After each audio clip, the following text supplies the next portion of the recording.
Welcome to A Reader's Guide to the Cosmos, where science and science fiction tales collide. We're your hosts, Chiara, Luci, and Nasrin. In today's episode, First Contact. How have different authors imagined humanity's first meeting with extraterrestrials, and what does science say about it? We'll break down the research, share hot takes, and discuss a couple of sci-fi books, and who knows, maybe you add one or two to your TBR. So grab a cup of tea, put on your spacesuits, and join us for a trip around the cosmos.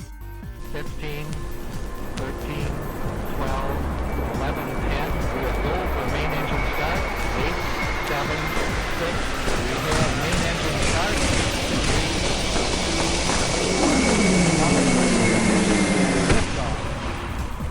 That's one small step for man. One giant leap for mankind.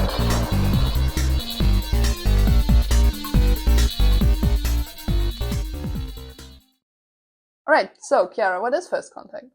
First Contact is a trope in science fiction that explores humanity's first meeting with extraterrestrial life.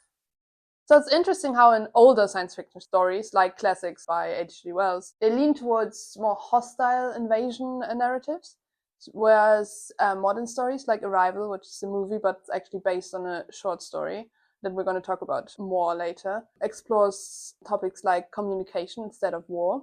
I think the idea of different books framing this concept differently is very interesting, but I think we should start at the beginning talking about what it means to have first contact, because a lot of people are like, oh yeah, that's just never going to happen.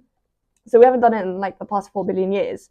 So what's the point of even speaking about it now? It's kind of like an old topic. But they said that contact with other civilizations is no longer something beyond our dreams, but a natural event in the history of mankind that will perhaps occur in the lifetime of many of us, which is quite optimistic, thinking it's going to happen tomorrow or something.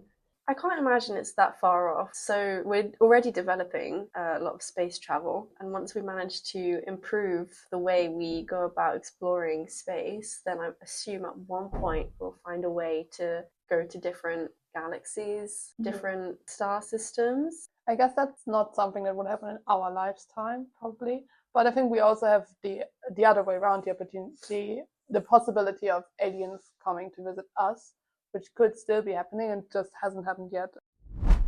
So why haven't we met any aliens yet? Because there is this theory that's called the Fermi paradox. It talks about how we should have met aliens by now. Looking at the number of galaxies, the vastness of the universe, the number of stars, and the number of possible planets where life could develop. And also thinking about how unlikely it would be for the same thing that happened on Earth for life to develop, for this to be the only instance of it happening in the universe. So the paradox is, why aren't there any other alien species that we have already encountered? Mm-hmm. There's quite a couple of things in science as well that actually counteract that. You've got the zoo hypothesis, which essentially says that they don't want to contact us. Honestly, I don't blame them, if that's their choice. That's something to talk about. But you've also got the great filter, which is the idea that they've wiped themselves out before even reaching us. Wiped themselves out? So they flew too close to the sun kind of situation, or self-destruction, or what are we thinking? I think it can go two ways. Either on the journey here, they've died. Maybe there's a whole intergalactic war happening that we are swearing about. Maybe they got hit by a pandemic and they're just done. COVID just wiped them out or something like that. COVID 64 rather than 19. And one thing about the zoo hypothesis, I think the idea here is more of they don't want to contact us, as in they feel very superior to us. This zoo thing really being watching, going to a zoo to watch animals, and obviously not thinking of them as being living beings on the same level, because otherwise you wouldn't put them in the zoo. So it's more of this thing observing and finding us cute, finding us weird, we don't know, but not feeling the need to contact us as well, or not wanting to. I think that's different aspects of the same. Could it also be that they don't want to hinder our development? So I know this isn't about books, but in Star Trek, the original series, I think they have a rule or something that's that it can't intervene. They can't intervene on planets that have a life form that's not as developed as they are, or as we are. Yeah. So it could be like that. Maybe they've got morals. Because if they did come down to Earth, then everything's going sideways. I think scientifically you need to strip it back a little bit. We are assuming that these people are human-like you said, with morals. We're also assuming that they are like maybe a species that have 2 legs and 2 arms, or maybe a few more, but that they are a lot bigger than what they might actually be, because reality is the life in space might just be a cell, or it might be something so microscopic that you just don't even see them. Most likely that is the case. So maybe we should focus on what would happen if tomorrow aliens came down to Earth. Because I think, honestly, that could be the same perspective. Like this idea of we going out to space and meeting aliens that act on natural instincts and like try to defend themselves, or like try to attack because they, I don't know, behave like Territorial. Territorial. If you turn this around, this is basically the same idea, right? Like if a more intelligent species came to Earth, how would humanity react? Territorial. Exactly. I think in a very real sense, we would not be like this kind, welcoming world community, because obviously there would be people acting out just like the aliens in the movie. The short story Arrival kind of talks about that. If you think about this idea of would humanity unite together or if it would divide, you'll have like different people react in different ways. And in Arrival, you had the world governments react differently to the first contact. That in itself leads to distrust and tension. Yeah, so let's go a little bit into this story. It's called Story of Your Life, and it's by Ted Chiang.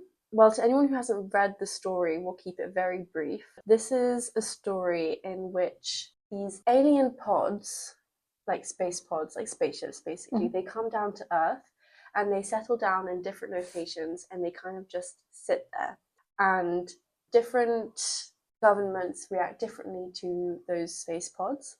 But the space pod that we follow, it's a team of scientists who decide to enter the space pod and interact with the aliens. Although they don't interact with the aliens specifically, right? Because it's like there's a glass wall. There's a glass wall. But them. are they there? Or is it... They're there. Okay, they're there. Yeah. So that's interesting. It kind of talks a little bit more about like the social and the psychological aspect of it, rather than going down biology, what happens, infections and stuff like that. It's a lot of what if, and kind of exploring a different narrative that you normally see in a lot of science fiction media. I think what's really interesting, the team of scientists, it's one linguist and one physicist, so it really, really shows how the whole narrative is about establishing communication and trying to get into contact, because I think the nice point about it is that the first contact isn't really the first contact until they actually can start to communicate, because contact is obviously also about like speaking the same language and being able to communicate on some level. Does the story go into how they learn to communicate? Yeah, absolutely. It's all about that. Okay. Because scientists, like, they assume that the universal language of communication is mathematics, but that goes back to the question, if they're not intelligent in the way that we are and don't understand basic mathematics, will we be able to communicate with them, or will we have to retrain each other? They don't use mathematics. It's like circular. It's like images, I think, but that have a sentence-like aspect to it. I'd say it's very complicated. But I'd say it's definitely mathematical though, like on a fundamental level. Do you think so? Yeah. But it's not like, I mean, our language isn't like, it's not an alphabet, or it's not like a series of numbers. It's just, and they don't use maths to work out. Well, I guess they do. Don't they? They definitely do. Yeah. That's it. Yeah. I mean, if you think about like cryptography and encoding, it's always connected to maths. Well, I suppose then you could argue that everything is connected to maths. Definitely, no, but I think that's the whole point of the idea of like language being connected to mathematics, or like logical structures, maybe, like in a more general sense, just like being this logical construct. I think we should move on from the maths. So back earlier when I mentioned that Arrival had people acting differently, with that you can apply that to our world and how we would react. And there's quite a few ways that we would go about this, but I think the main thing is we'll be more concerned in how the response is controlled to the aliens by the government. I think in theory the government should be the first place you look for guidance if that sort of thing happens. Your national government? I would suppose so. Yeah. Like, if I saw an alien on the street right now and there was a sudden outburst, I would assume that the British government would address it. Issue a statement. They just stay silent. They're like, I would assume Keir Starmer would go out, give a speech, or like at least give us the infill on like what's going to happen. So how would the government react to aliens coming down to Earth? Who knows? I mean, obviously it depends on what the aliens are doing. Yeah. But what if we just like saw a spaceship arriving, setting down, not doing anything, basically like an arrival? I think they would very, very soon develop this kind of separation between people, like this separation in responses. I think there would very early be a scene of resistance that would argue for maybe not kicking the aliens out, but like being against taking up any communication and like being very defensive and worried. On the other hand, like just as an arrival, definitely be people that try to make contact, try to establish some form of communication, seeing this as like a great opportunity for science and for maybe for humanity, but just being very curious, because I think it is like in human nature just to, if there was the situation, I think we would all on some level be really curious about. But whether we're curious or not doesn't really matter. We need to know their intentions. And I think that's the main reason why the scientists in Arrival go to find out what the aliens want, because that's their question. Is what do you want? Why are you here? Yeah, but isn't that curiosity? I guess it's partly curiosity, but it's also fear. Okay. Or concern. Concern. Okay. You need to know to decide what you're going to do next. Because if we decided we weren't a curious species and we just left the alien spaceship there, I don't think that's a realistic scenario. So even if there was a group of like a resistance who decided that aliens should not be on Earth and we should kick them out, we should start a war and send them back where they came from, that wouldn't happen.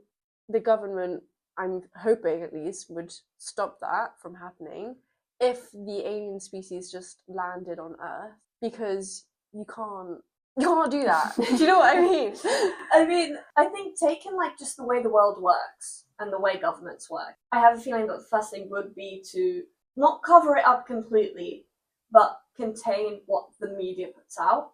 So I don't think it will be as widespread, unless like aliens are everywhere, like you turn around and you see one in Leicester Square.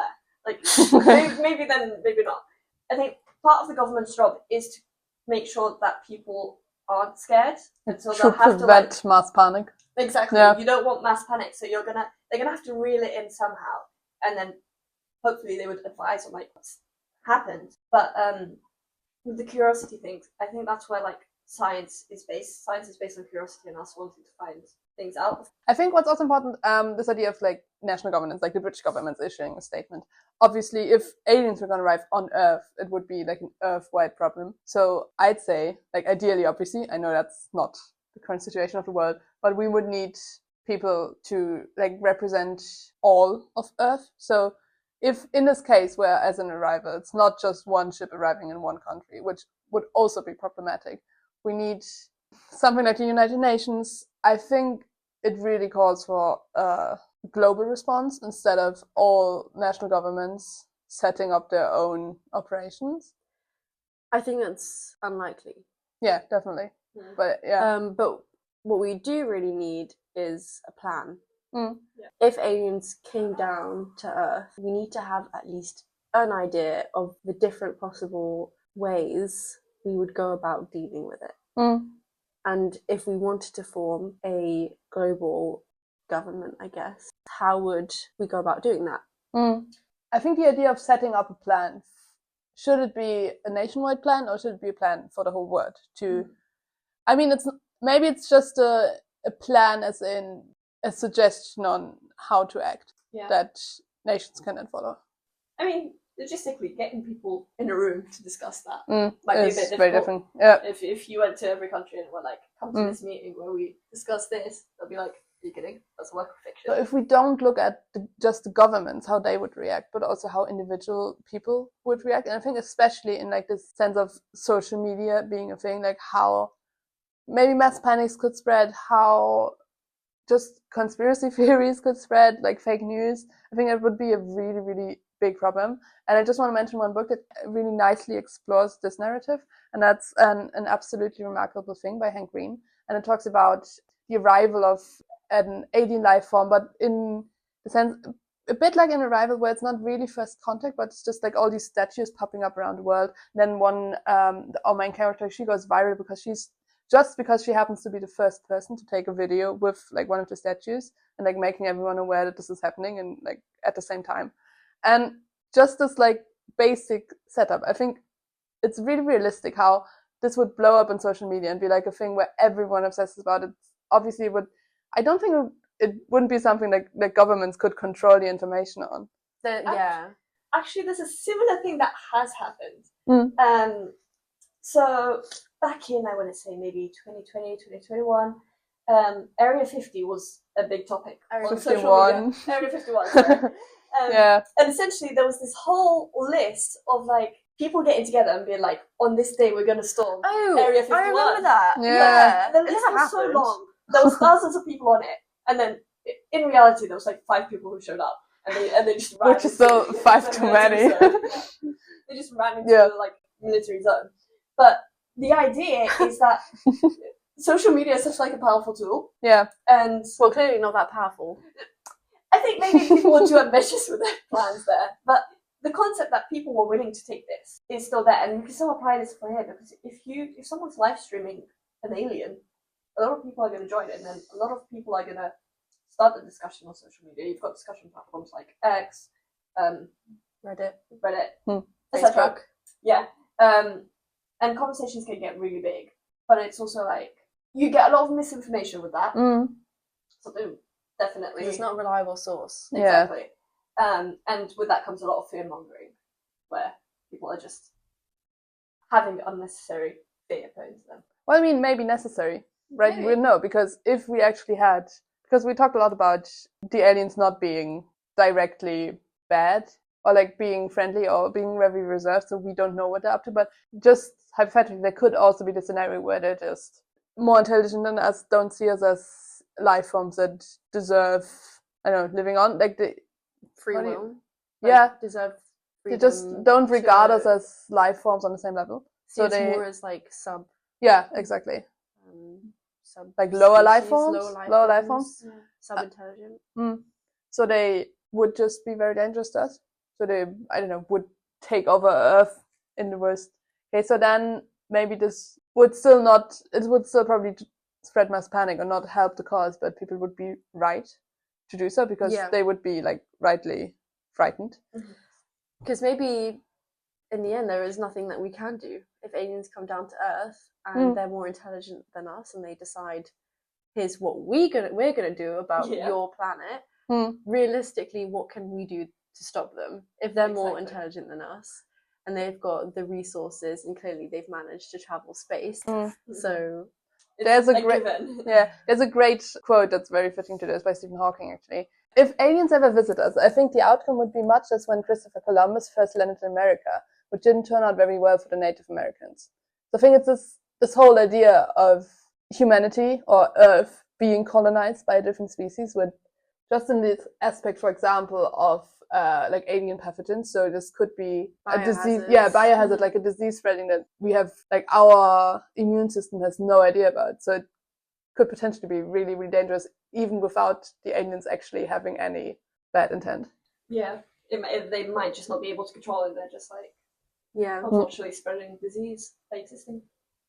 Just one loose pathogen and will wipe us out.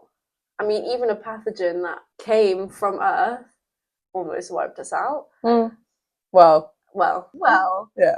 We went into like global lockdown, so definitely affected our social structures. I think from COVID we can learn a lot about, in terms of like policy and how we prepare for it. COVID gave us quite a lot of lessons, and how we actually just need to be prepared for these kind of things. So maybe getting countries united, getting them together to make an official plan that is legally enforceable would be a good start. There's a quote from Dr. John Elliott, who is a computational linguist at the University of St. Andrews, and he says, "Look at the mess we made when COVID hit.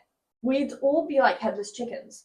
We can't afford to be ill-prepared, scientifically, socially, and politically rudderless for an event that could happen at any time and which we cannot afford to mismanage." And I think that perfectly like sums up our needs to be prepared, both scientifically, socially, and politically.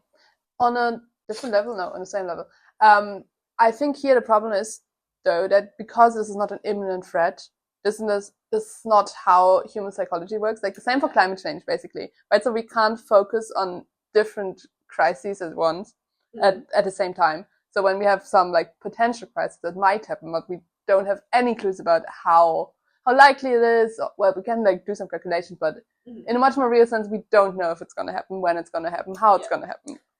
And I think that actually science fiction media probably plays a big role in the way we will or won't react to, the way we will or won't plan the idea of first contact. Because science fiction is it's in the name, it's fiction, and there are so many different stories and so many different somewhat unbelievable scenarios that I think maybe it's changed the way we think about the possibility of aliens coming down to Earth, and now it's just some unrealistic event. And I can't see a scenario in which we'll take it as a serious threat and come together to plan for an event in which aliens come down to Earth. So what should we take away from this discussion? Is that we need to make a plan. We need to think about what could happen. I think we should just plan on a political level as one aspect, but on a science level. I mean, it is very difficult to plan for a pandemic or for like the spread of like alien pathogens, but there should definitely be some safety or security measures that could help in a scenario, even if it's just like making people feel more secure. And also this whole aspect, this big aspect of communication that we talked about. So having people that, I don't know my point. Just being prepared to not being able to understand aliens. So basically being prepared for there to be this period of time where we won't be able to communicate with the aliens, so we won't know their intent. So as a society, we will need to get ready for like the worst and best possible scenarios, because we don't know what is going to happen, like what they're trying to communicate when we then actually get to communicate with them. Yeah, I think we have for this episode focused on quite a bit of a more negative side, looking at what could go wrong. Who knows? Maybe aliens will become our best friends. That's a very optimistic thing to say, but could be as well. Yeah, they'll definitely have more advanced technology, so we could definitely. They could be our sensei's. they could be our mentors. There we go. Our Yodas. Our Yodas. Our baby Yodas. And in the meantime, we'll just have to carry on reading science fiction. This was the first episode of A Reader's Guide to the Cosmos, where we discussed first contact and the science of meeting aliens. We hope you enjoyed, and we hope you'll tune in for our next episode. Remember, you can find us on all podcast streaming platforms. So hit subscribe and follow, and make sure to check out our socials at A Reader's Guide to the Cosmos to follow us throughout this journey. All the research papers and reading recommendations can be found in the episode description. Put your cup of tea down, take your spacesuits off, you're back home.